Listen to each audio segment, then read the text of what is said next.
Okay, so this is the Secondary Math 1 packet. And it's the very first packet. It's the one over solving. And it was supposed to be due April 17th. And what this packet is, so if you've already done online, you already know this, but it's supposed to be a packet if you don't have access to online, and it has all the questions in it. And it also has all the answers. Okay, and then way back here at the very back, I put a little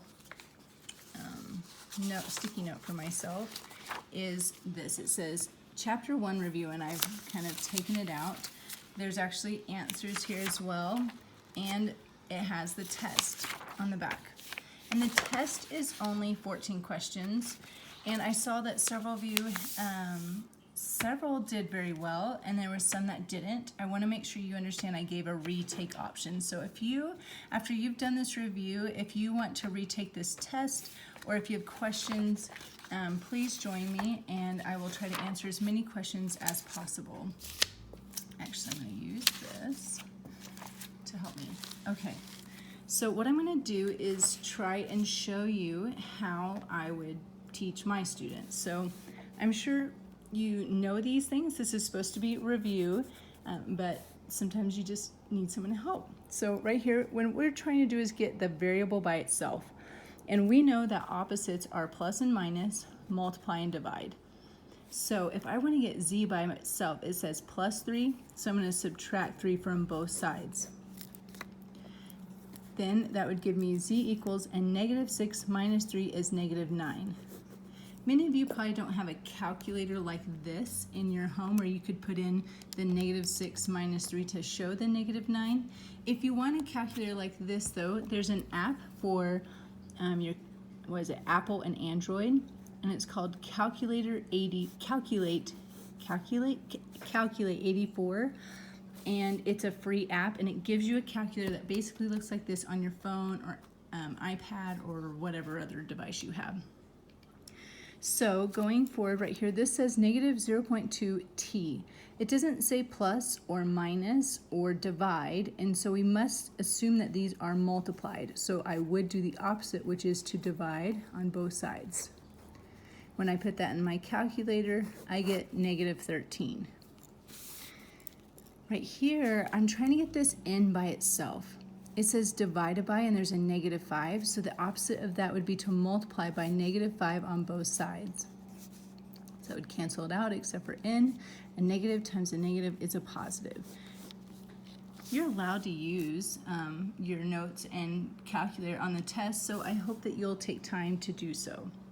This is more of a two-step, so think of PEMDAS backwards. Right? Please excuse my dear Aunt Sally if your parents are watching. But add and subtract is left to right. But whenever we are solving, we want to do the opposite. So multiply and divide are kind of the same, add and subtract are the same. So when I have this y I'm trying to get by itself, it's multiplied to the 3. That's like that's closer to the beginning.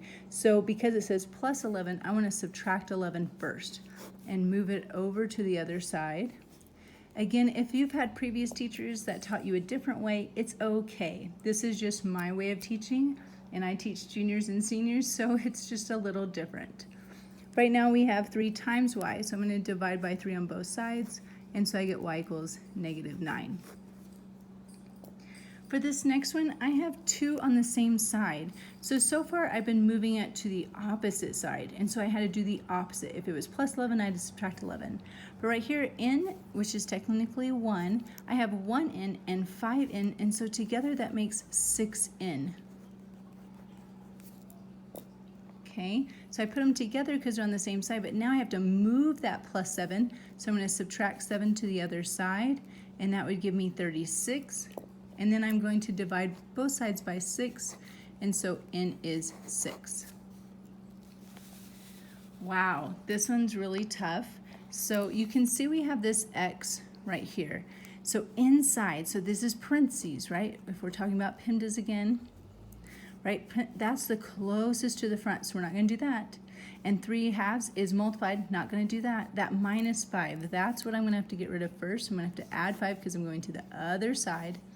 So I have 3/2. X minus 2 equals, what's that, 24? And then I would say you could divide. That would go really well, actually. But most of you'd probably distribute first.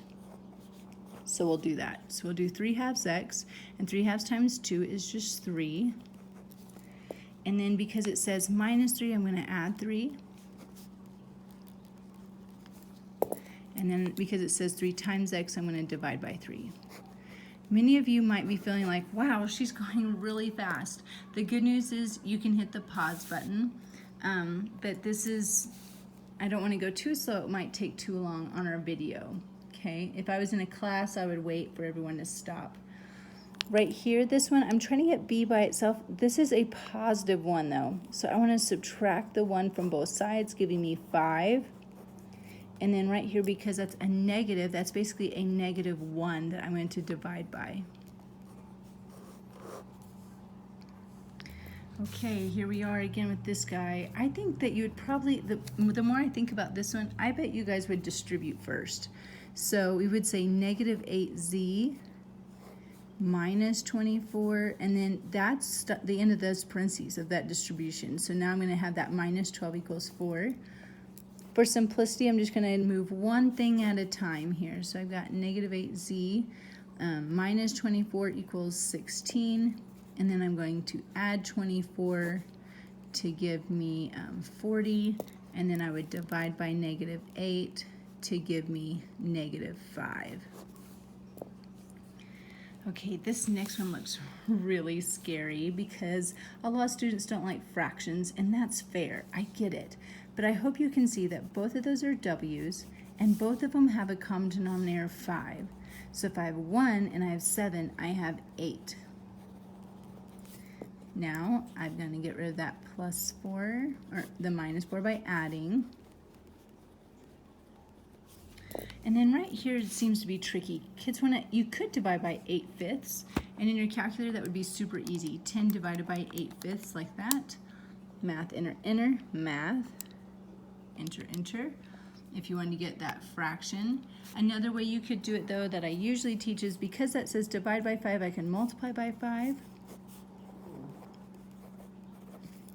And then I could divide by 8. And so instead of writing 50 over 8, I can cut each of those in half, and that's how I'd also get 25/4. Sorry, going a little fast for my own self there. So that's how I would do it, but you could also obviously just go straight to the heart of it. Okay, it says find x if all these add up to 180. So I would write out my equation. 5x plus 2x plus 110 equals 180. This is actually an ACT question. I just saw this when I was prepping my juniors. So once again, these are together. They're on the same side. So we're going to put them together. We don't do the opposites. Now, because I got to move to the other side, I'm going to subtract 110. And divide by 7, and so x is 10.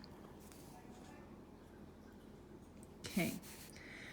Then looking right here, this is a pentagon, and again, it's not very pretty, but it says that it's all going to add up to 540. So I'm just going to start here, and I'm going to go around like that. So I'm going to say x and x minus 30 and x minus 30 and x and x minus 30. Sorry, I have the windows open. It's just too nice outside. Okay, big picture, sorry. So right here I can say I have 1, 2, 3, 4, 5 x's. And then I have a -30, and -30 makes -60, and another 30 makes -90. Now I can zoom in. So it says minus 90. I'm going to add 90 to both sides, giving me 5x equals, oops, I'm already on my second page there, 630. And then I would divide by 5, and x would equal 126. Okay, here is so all of that. So we had the solving simple, and we have the solving multi-step. So these are different assignments that hopefully you've done. What you're supposed to do is submit it, and then I give you credit. So I just need some of you to just submit. Like you probably did the work, you just haven't turned it in.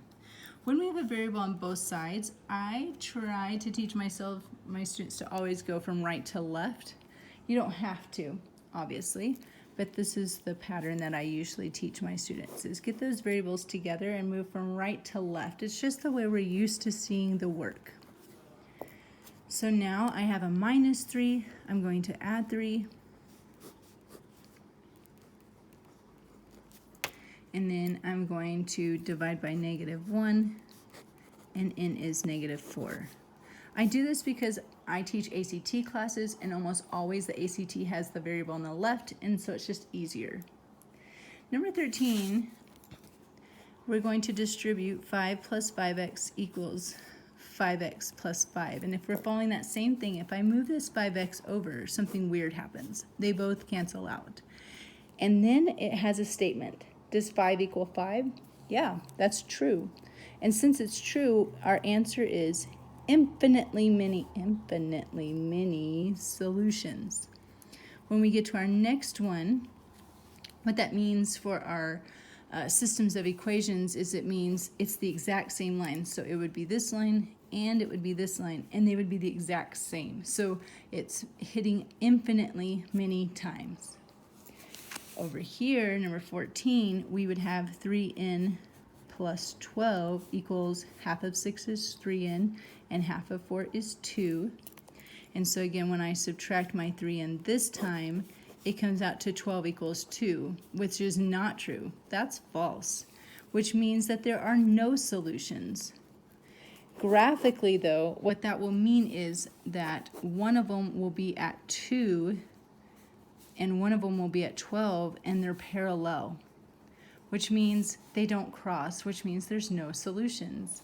So if it's true, it's infinitely many solutions. If it's false, that means they're parallel and there is no solution. Moving on to literal equations. Literal equations tends to be the most difficult, but it is super important as you move up because you've got to be able to move that. You got to move things around sometimes. So right here, I'm trying to get this y by itself.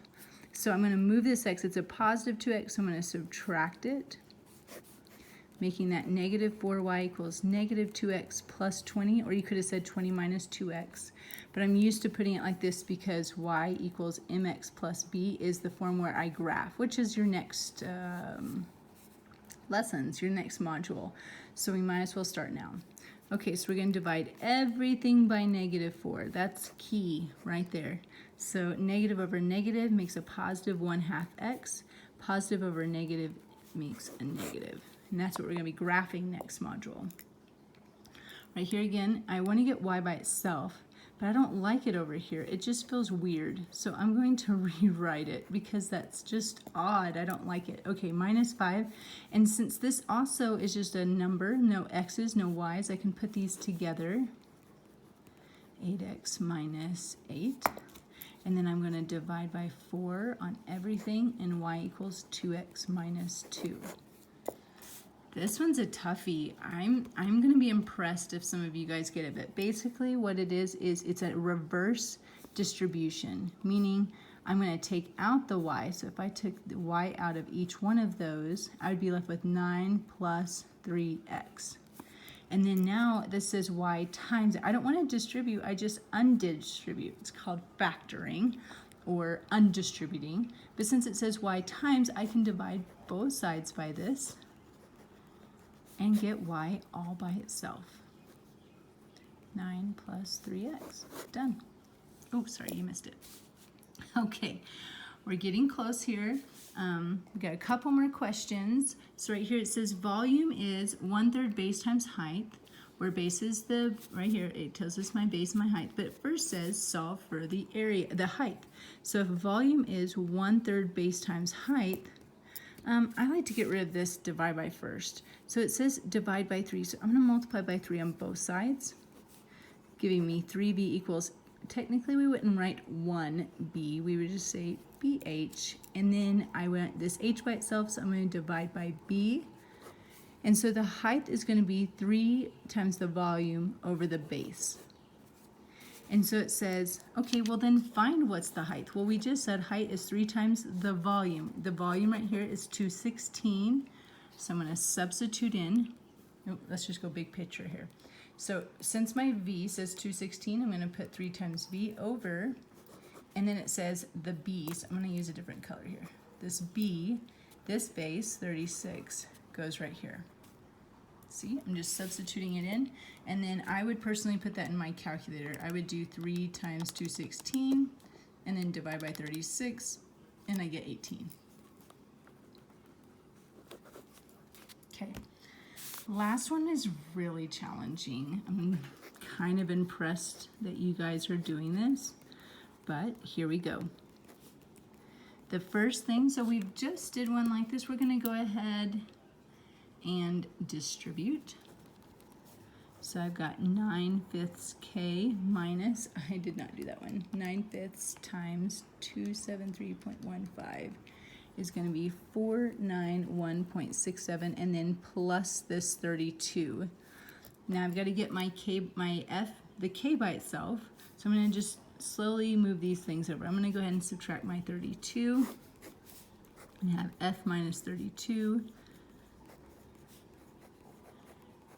And then I'm going to go ahead and add that 491, 1.67. So minus 32. So I have F plus, no, yeah, 459.67 equals 9/5 K. And then I'm going to have to multiply by, I'm just going to do this all at once, times 5/9, so that we have this kind of moving forward here. Okay, so 5/9 of F plus that 459.67 equals K. So it says, all right, well, what if we had 180 for that Fahrenheit? So I'm going to make that different color so we can see it. So I would do my 5/9, and then instead of F, I'm going to substitute in that 180 plus 459.67 equals K. Putting it into my calculator. I like to use parentheses because I want to make sure that the order of operations is correct. Oops. And so I get 355.37. I know that this is not required for you, that you already got a grade of a 100 for this, but I hope it helps you prepare for your test. And again, you guys can join me on Zoom at 10 a.m., noon, and 1 p.m. Each of those are 30 minutes. And if you need to, my number is 385-646-2219. Thanks for your time.